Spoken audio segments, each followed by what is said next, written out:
एक हफ्ता अगर आपकी स्कूटर सर्विस सेंटर में रहती है तो फिर आप क्या एक्सपेक्ट करेंगे कि आगे आपके स्कूटर के साथ कुछ और हो गया जो वारंटी पीरियड के बाहर है, तो तब क्या? गाड़ी बढ़िया है, मोटर बढ़िया है, बैटरी बढ़िया है, बिल्ड क्वालिटी बढ़िया है, पर सर्विस में अभी तक ये लोग अप टू द मार्क नहीं है।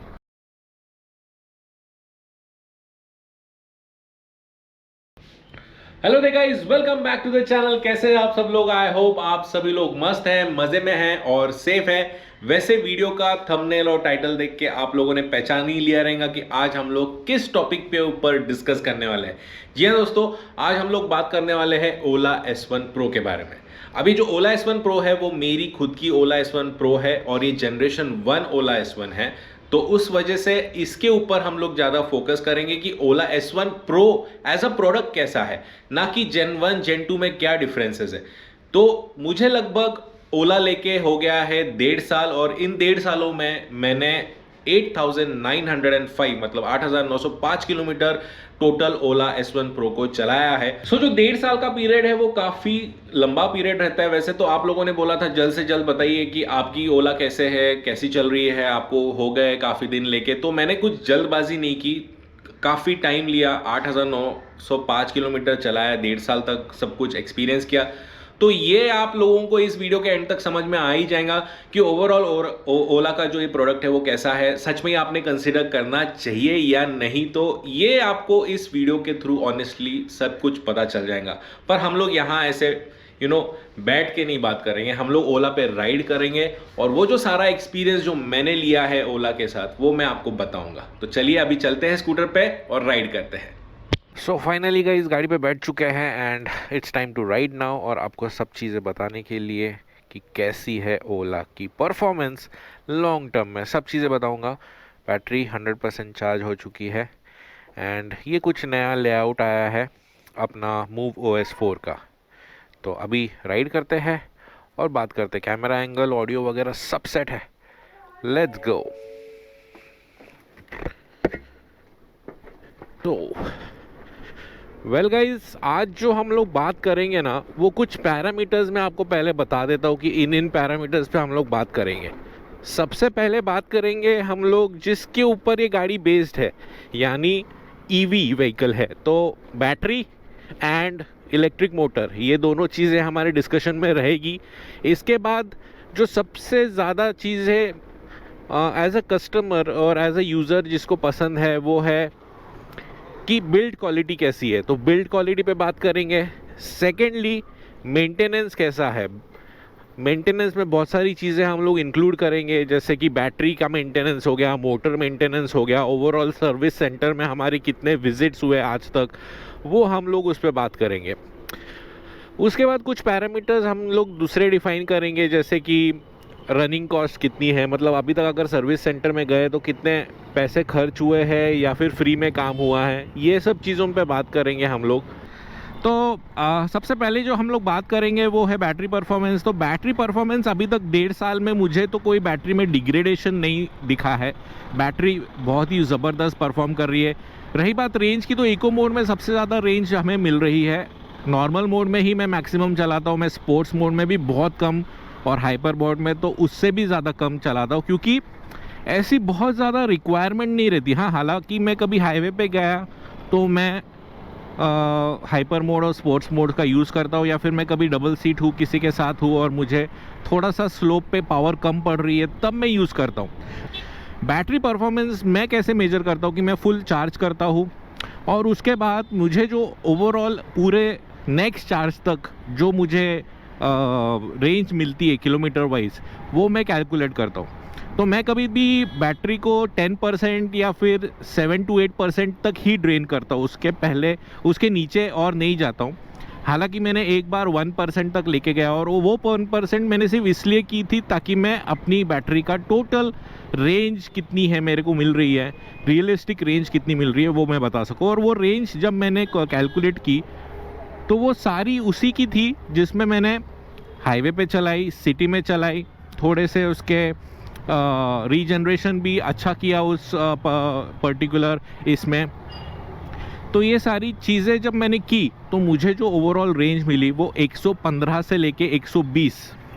अब ये रेंज हर आदमी के लिए चेंज हो सकती है, ऐसा नहीं है कि ये मेरे लिए फिक्स है, हर आदमी के लिए चेंज हो सकती है। मैं एक हेल्दी और थोड़ा सा फैट वाला मतलब वज़न वाला इंसान हूँ, तो मेरे लिए ये रेंज बदलेंगी। कोई मेरे से दुबला है जिसका वेट कम है, उसके लिए ये रेंज बदलेंगी। पर ऑन एन एवरेज 115 से लेके 120 किलोमीटर्स पर चार्ज ये आराम से निकाल लेती है। रही बात मोटर की, तो मोटर का भी परफॉर्मेंस एडवोकेट है। अभी तक ऐसा नहीं हुआ है कि over a period of time motor चल चुकी है काफ़ी और जेन 1 की मोटर है तो उसका परफॉर्मेंस डाउन हो गया है, खींचने की कैपेसिटी कम हो गई है, ये चीज़ें भी अभी तक मैंने नहीं ऑब्जर्व की है। हाँ, कभी कभी ऐसा लगता है कि जैसे अभी हम लोग डबल सीट है, पिलियन है कोई, और हम दोनों ही काफ़ी अच्छे वेट वाले हैं, तो उस समय ना हमको लगता है कि थोड़ा सा उसका मोड चेंज करा जाए, पर उसमें भी परफॉर्मेंस इमीडिएटली डिलीवर कर देती है मोटर, जैसे स्पोर्ट्स या फिर आप है ना हाइपर मोड में डाल दो। तो मोटर वाइज भी कोई भी प्रॉब्लम नहीं है, स्मूथ मोटर है, आवाज़ नहीं करती है, मेंटेनेंस फ्री मोटर है। हाँ, और मोटर को चलाने वाला जो एक रबर का एक बैंड है, I don't remember the name particularly, उसको क्या बोलते हैं, वो भी अभी तक कोई भी प्रॉब्लम नहीं किया है उसने। तो खींचने की कैपेसिटी तो ज़बरदस्त है, काफ़ी अच्छी पावर निकाल लेता है। तो ये सब चीज़ें तो अभी तक सॉर्टेड है। तो बैटरी और मोटर में तो कोई भी मुझे लगता है कि प्रॉब्लम नहीं है। सो गाइज, अभी बात करते हैं जो थर्ड मेन पॉइंट है, जो मुझे लगा कि काफ़ी लोग अपने स्कूटर में चाहते हैं कि कैसी है स्कूटर, उसकी रगिडनेस कैसी है, उसकी स्ट्रेंथ कैसी है, या फिर ओवरऑल अपने इंडियन रोड्स हैंडल कर पाती है या नहीं। तो ये जो चीज़ है ना इस स्कूटर में बढ़िया है। मतलब कई बार ऐसा लगता है कि ईवी व्हीकल्स थोड़े से नाजुक बनाए गए हैं, थोड़े से ज़्यादा मजबूत में नहीं रहते, क्योंकि वेट कम करने के लिए फाइबर बॉडी का इस्तेमाल किया जाता है, और बाकी भी चीज़ें थोड़ी सी, क्योंकि मोटर और बैटरी ज़्यादा पैसे खा लेती है, इसलिए बाकी चीज़ों में जो कंपनीज़ है वो कॉम्प्रोमाइज़ करती है, जैसे क्वालिटी, बिल्ड क्वालिटी कैसी बनाई है, चासी कैसी बनाई है, फाइबर पार्ट्स कैसे बनाए हैं, ब्रेक लीवर्स, एक्सीलेटर वगैरह वगैरह, ये जो सब चीज़ें हैं, इस मामले में बहुत सारे लोग कंसर्न होते हैं कि बिल्ड क्वालिटी कैसी है। तो मैं आपको बेफिक्र बोल सकता हूँ दोस्तों कि ओला S1 प्रो की बिल्ड क्वालिटी सुपर्ब है। मतलब मैं ये क्यों बोल रहा हूँ, अपने एक्सपीरियंस से ही बोल रहा हूँ, ऐसा नहीं है कि मैंने इसको भी चेक नहीं किया है। इससे चेक कैसे किया गया, मतलब ये बाय डिफ़ॉल्ट हो गया कि मैंने इस पर भी एक छोटा सा शॉट बनाया था कि मेरे गाड़ी का एक्सीडेंट नहीं हुआ था, पर एक जगह पे खड़ी थी और एक गाड़ी ने उसको टक्कर मार के उड़ा दिया था, कंप्लीटली घिसते हुए गाड़ी गई थी एक लगभग 10-12 फीट तक, और पूरा साइड पैनल्स घिस गए थे, ये चीज़ हो गई थी, वो चीज़ हो गई थी। वो शॉट आप रेफरेंस के लिए देख सकते हैं। उसके बावजूद भी गाड़ी की जो ओवरऑल कंडीशन थी ना वो काफ़ी अच्छी थी, और अभी भी 1.5 साल के बाद भी कोई भी फाइबर पार्ट रैटलिंग नहीं करता, आवाज़ नहीं आता, स्मूथ वैसा का वैसा ही जैसे नए गाड़ी लेके आए थे ना, वैसी की वैसी ही उसकी कंडीशन है। फाइबर पार्ट्स धूप में रख के फेंट हो गए हैं, या फिर उनका कलर उतर गया है, या फिर उसमें डिफॉर्मिटी आ गई है, ये सारी चीज़ें मेरे साथ अभी तक नहीं हुई है। तो build quality wise, strength wise, और जो गाड़ी का ओवरऑल पैकेज किया गया है ना वो काफ़ी अच्छा किया है। अब जो पॉइंट हम लोग डिस्कस करेंगे ना दोस्तों, वो सबसे क्रिटिकल है, जिस पे सबसे ज़्यादा आर्ग्यूमेंट्स आज तक हुए हैं। मतलब मैंने जितने भी वीडियोस बनाए हैं ना ओला S1 के, मेरे वाले, उन सब के वीडियोस के कमेंट सेक्शन में जाके अगर आप देखेंगे ना, तो इस चीज़ को बार बार उछाला गया है कि सर्विस कैसी है ओला की। तो देखिए दोस्तों, मैं भी कोई सर्विस से बहुत ही खुश नहीं हूँ, मैं आपको ऑनेस्टली बोलूँगा। गाड़ी बढ़िया है, मोटर बढ़िया है, बैटरी बढ़िया है, बिल्ड क्वालिटी बढ़िया है, पर सर्विस में अभी तक ये लोग अप टू द मार्क नहीं है। इनिशियली जब मैंने गाड़ी ली थी तब मुझे भी काफ़ी बार मतलब मेरे यहाँ से तो सर्विस सेंटर लगभग 20, 25, 30 किलोमीटर है, पुणे में होने के बावजूद भी। तो जो लोगों के यहाँ सर्विस सेंटर पास नहीं, तो उनके यहाँ तो शायद से 50-60 किलोमीटर भी कभी कभी ट्रैवल करना पड़ेगा। ऐसे भी लोगों ने मेरे पास कमेंट किए हुए हैं, जिन लोगों ने मुझे कांटेक्ट भी किया हुआ है। तो सर्विस तो बिल्कुल भी बढ़िया नहीं है। मुझे भी कभी भी पहली बार बहुत इनिशियली जाना पड़ा सर्विस सेंटर में, सस्पेंशन अपग्रेड करने के लिए, क्योंकि मेरा जेनवन है, तो जेनवन के जो सस्पेंशन है वो उन्होंने अपग्रेड किए थे। हालांकि जो पहला वाला सस्पेंशन था वो भी मुझे ओके लगता था, जेन 2 वाला तो उससे बेटर है ऑब्वियसली, पर वो सस्पेंशन चेंज करने के लिए भी बहुत ज़्यादा मुझे फॉलोअप्स लेने पड़े। हालांकि मेरे पास उसके रिजर्वेशन थे, मेरे पास बुकिंग थे, पर वहाँ जाने के बाद पूरा दिन रुकने के बाद फिर वो सस्पेंशंस चेंज हुए। फिर कुछ कुछ चीज़ें, जैसे जब गाड़ी का एक्सीडेंट हुआ तब पैनल वर्क, जब मैंने पैनल्स चेंज कराए थे इंश्योरेंस क्लेम करके, तभी भी कुछ पैनल्स येलो कलर के होने के बावजूद भी उनका जो कलर मैच था ना मेरे स्कूटर से, वो बहुत डिफरेंट था। तो मेरे स्कूटर का कलर डार्क था, उनके जो पैनल्स थे वो फेंट थे, फेंट येलो, और तो भी उन्होंने वो लगा दिए थे। मतलब ये भी नहीं सोचा कि अरे बट ऑब्वियसली दिखने वाला है कस्टमर को, तो कस्टमर बोलेगा, तो भी चिपका दिए। और 2 दिन तक मुझे सर्विस सेंटर में गाड़ी रखनी पड़ी। मतलब up to the mark service तो एक तो मिल ही नहीं रही है, और बहुत सारे लोग उसी से परेशान हैं।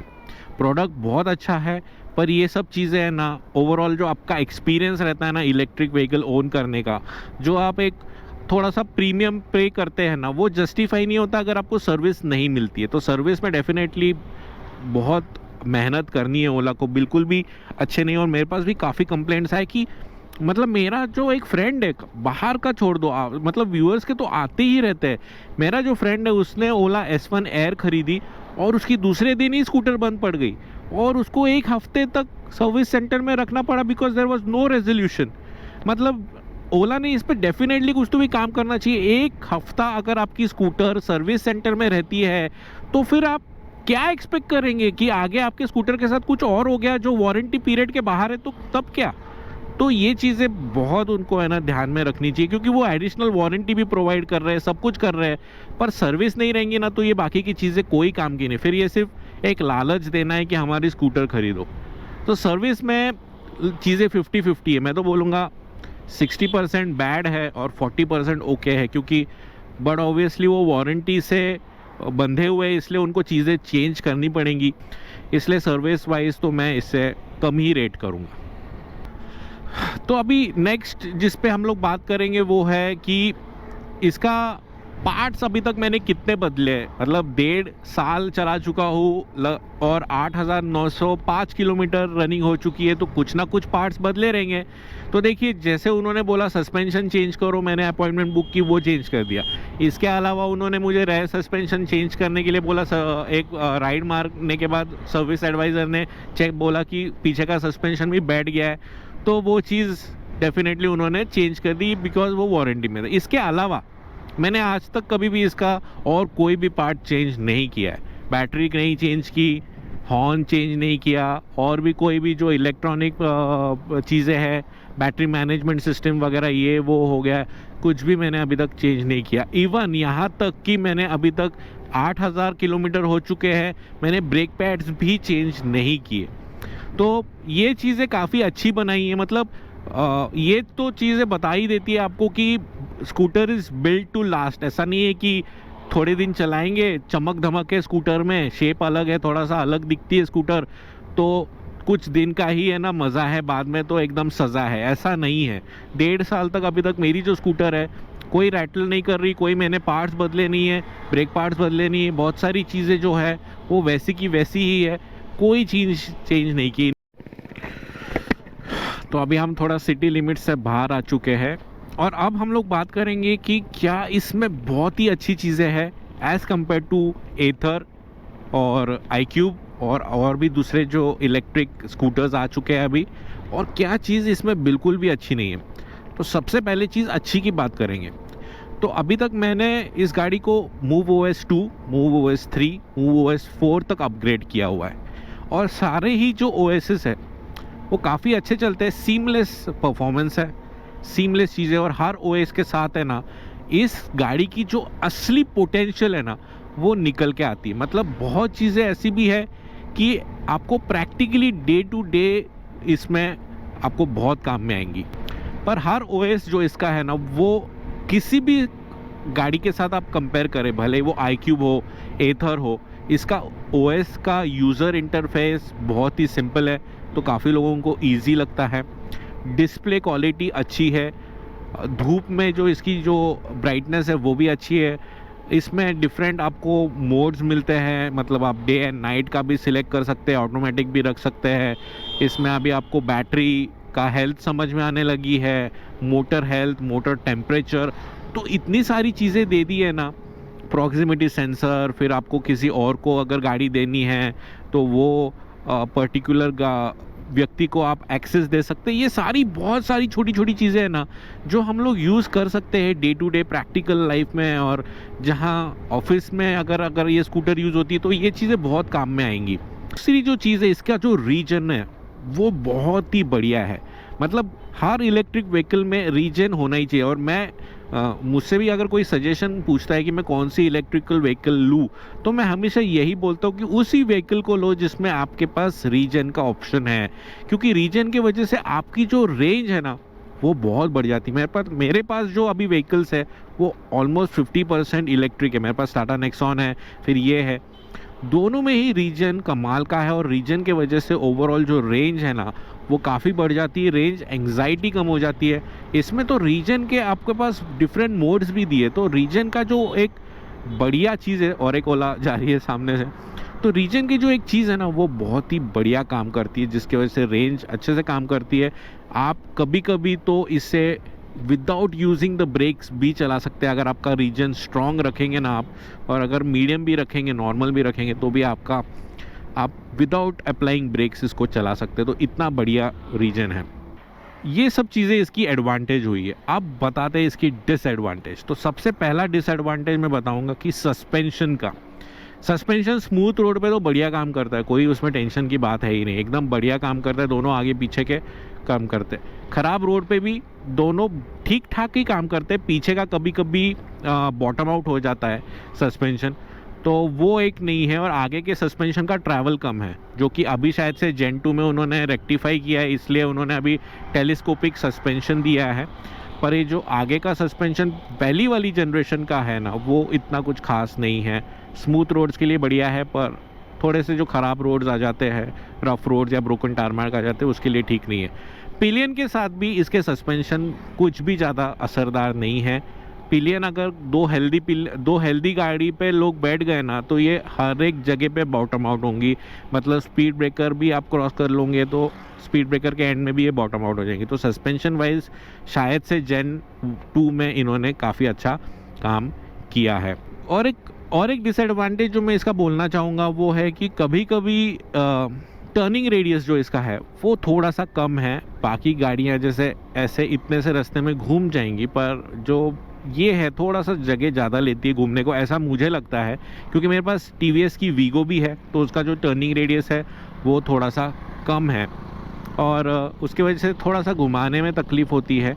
एंड बीच का हम्प तो आपको पता ही है, इसका जो बीच का हम्प है वो काफ़ी बड़ा है, तो वो भी रेक्टिफाई जेन 1 में कर दिया। तो काफ़ी चीज़ें जो उनको पता है ना, जो डिसएडवांटेज था इसमें जनरेशन 1 में, वो जनरेशन 2 में उन्होंने रेक्टिफाई कर दिया है। बाकी तो मुझे ओवरऑल कुछ इसमें ज़्यादा नेगेटिविटी नज़र नहीं आती। सर्विस तो डेफिनेटली एक बहुत बड़ा नेगेटिव पॉइंट है, जो कि मुझे लगता है over a period of time है ना शायद से वो लोग रेक्टिफाई कर ले। तो अभी हम लोग बात करेंगे कि किन लोगों ने ये गाड़ी लेनी चाहिए। तो देखिए दोस्तों, अगर मैं रिकमेंडेशन करना चाहूँ ओला S1 का या फिर ओला स्कूटर्स का, तो अगर आप पुणे मुंबई जैसे मेट्रोज में रहते हैं तो कोई प्रॉब्लम नहीं है, आप ले सकते हैं। वैसे तो मेंटेनेंस फ्री गाड़ी है, पर डेफिनेटली कहीं ना कहीं आपको सर्विस सेंटर का जो एक फ़ील होता है, एक बैकअप जैसा जो अपने दिलासा रहता है अपने मन में कि हाँ कुछ गाड़ी को हो गया तो सर्विस सेंटर है, ये पुणे मेट्रो या फिर मुंबई में ये मेट्रो सिटीज़ के लिए तो ठीक है, वहाँ आपका प्रॉब्लम रेक्टिफाई हो जाएगा। तो मैं जो भी लोग सिटीज़ में रहते हैं, बड़े सिटीज़ में रहते हैं ना, उनके लिए तो डेफिनेटली मैं रेकमेंड करूँगा।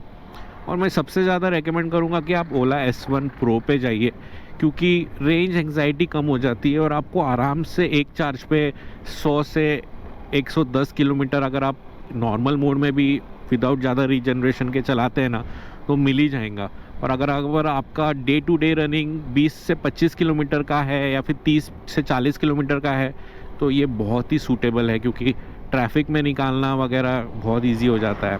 और ईवी तो आजकल हर जगह चार्ज हो जाता है, अगर ऑफिस वगैरह में जाते हैं तो वहाँ भी आप चार्ज कर सकते हैं, तो बड़े सिटीज़ के लिए तो कोई प्रॉब्लम नहीं है।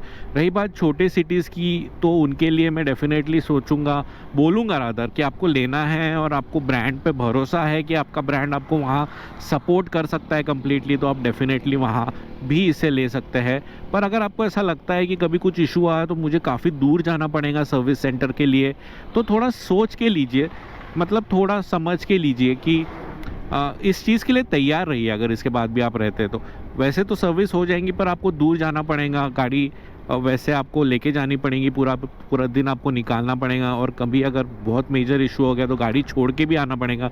तो ये सब चीज़ें रहेगी उसके साथ, तो ये सब चीज़ें आप अडेप्ट कर सकते हैं। तो फिर है ना, जहाँ अगर दूर रहते हैं सिटीज़ से, तो फिर आप है ना ये गाड़ी ले सकते हैं। कंपैरिजन में अगर मैं बोलूँ तो एथर का भी कुछ ऐसा ही इशू है, तो सब जगह पे तो सर्विस सेंटर नहीं है। पर हाँ, टीवीएस के इस मामले में आपको थोड़ी सी हेल्प मिल सकती है, क्योंकि सर्विस सेंटर्स और जो शोरूम्स है वो काफ़ी सिटीज़ में फैले हुए हैं, तो वहाँ आपको टीवीएस के मामले में थोड़ा सा रिलैक्सेशन मिल सकता है। दूसरी बात, रिकमेंडेशन ज़रूर रहेगा ओला S1 Pro के लिए, क्योंकि एक तो रेंज आपको सबसे ज़्यादा मिल ही रही है, और दूसरा ये है कि चलाने में भी, स्टर्डीनेस में भी बहुत बढ़िया गाड़ी है। लेडीज़ के लिए भी बहुत अच्छी है, कॉलेज गोइंग स्टूडेंट्स के लिए वो फ़न फैक्टर भी इस गाड़ी में है। तो अगर आप सोच रहे हैं कि कोई आपका फैमिली में अभी कॉलेज जाने वाला है और उनके लिए गाड़ी ख़रीदनी है, तो बेस्ट है कॉलेज गोइंग स्टूडेंट्स के लिए ये। रेंज वगैरह काफ़ी अच्छी है, और कभी फ़न के लिए कहीं बाहर भी जाना है, थोड़ा सा फ्रेंड्स के साथ आउटिंग करने जाना है सिटी लिमिट्स के बाहर, तो भी इसकी रेंज इतनी है कि आपको सपोर्ट कर देंगी कि एक 50-60 किलोमीटर्स की राइड तो आप आराम से वीकेंड्स पे कर सकते हैं। सो गाइज़, ये सब था ओवरऑल कि मेरे साथ क्या एक्सपीरियंस रहा है ओला कंपनी का और ओला S1 Pro का। फ़िलहाल तो मैं मोड को हाइपर मोड में डाल रहा हूँ, थोड़े ट्विस्ट एंजॉय करता हूँ, और फिर आपको घर पे मिलता हूँ।